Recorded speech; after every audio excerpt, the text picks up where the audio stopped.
आगरा के मनीष कुमार ने कार खरीदने के लिए लोन पास कराया है। कर्ज की ईएमआई के भुगतान के लिए बैंक मैनेजर उन्हें इलेक्ट्रॉनिक क्लियरिंग सर्विस यानी ईसीएस कराने को कह रहे हैं।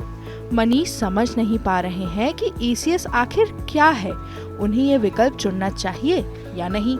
ये सिर्फ मनीष की समस्या नहीं है।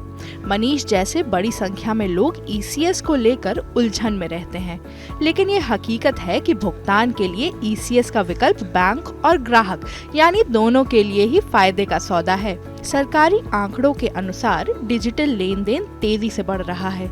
वित्त वर्ष 2019-20 में देश में 457.2 करोड़ डिजिटल लेन देन हुए। इस दौरान 2,953 लाख करोड़ रुपए का लेन देन हुआ।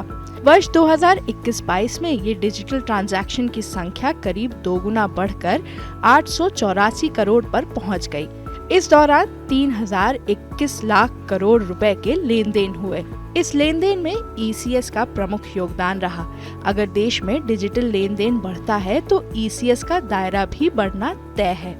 दरअसल ईसीएस एक बैंक अकाउंट से दूसरे अकाउंट में पैसे भेजने का डिजिटल तरीका है। आपका क्रेडिट स्कोर बेहतर बने, इसके लिए जरूरी है कि आप अपने सभी पेमेंट ड्यू डेट से पहले करें।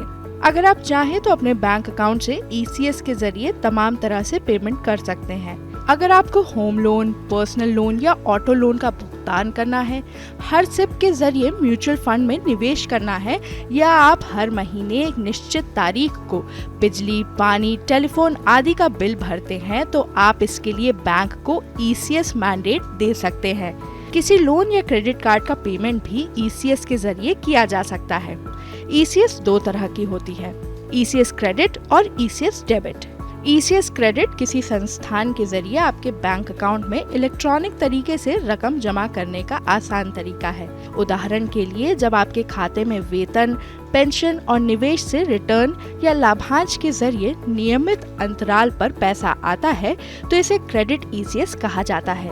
जब आपके खाते से तय तारीख पर लोन की ईएमआई और बिलों का इलेक्ट्रॉनिक तरीके से भुगतान होता है तो उसे डेबिट ईसीएस कहते हैं। बैंकिंग रेगुलेटर आरबीआई की ओर से ईसीएस की सुविधा के लिए कोई फीस नहीं रखी गई है। इस मामले में बैंक स्वतंत्र हैं।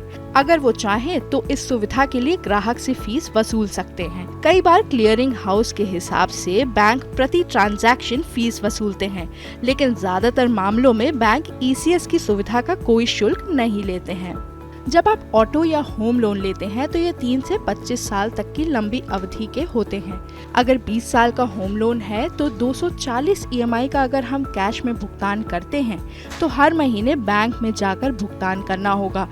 बैंकिंग एक्सपर्ट एवं फाइनेंस कॉर्पोरेट सर्विसेज के को-फाउंडर एसडी वशिष्ठ कहते हैं कि ईसीएस का विकल्प बैंक और ग्राहक दोनों के लिए ही उपयोगी है।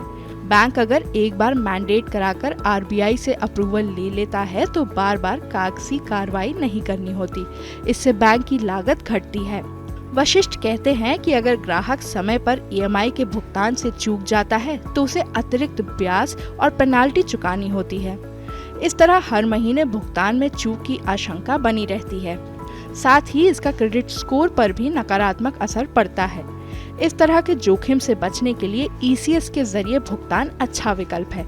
अगर आप ईसीएस का विकल्प चुनते हैं तो आपको कैश जमा करने और चेक काटने जैसे झंझटों से छुटकारा मिल जाएगा।